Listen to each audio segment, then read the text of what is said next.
بسم اللہ الرحمن الرحیم۔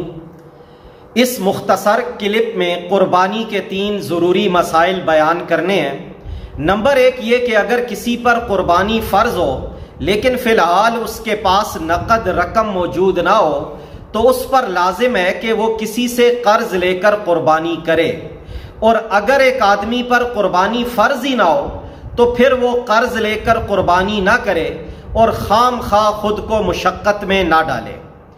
دوسرا مسئلہ یہ ہے کہ اگر کسی شخص کے اوپر قرض ہو اور اس کے پاس کچھ مال بھی ہو تو دیکھا جائے گا کہ کیا واجب الادا قرضہ مائنس کرنے کے بعد اس کے پاس بنیادی ضروریات زندگی سے زائد 52.5 تولے چاندی کی مالیت کے برابر مال بچتا ہے یا نہیں۔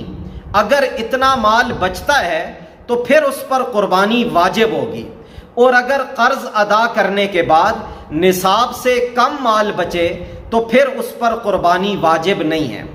اور تیسرا مسئلہ یہ ہے کہ خاوند کی قربانی بیوی کی طرف سے کافی نہیں ہوگی۔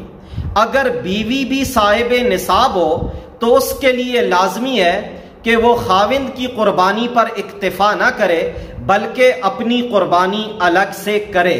اللہ رب العزت ہمیں سمجھنے کی توفیق عطا فرمائے۔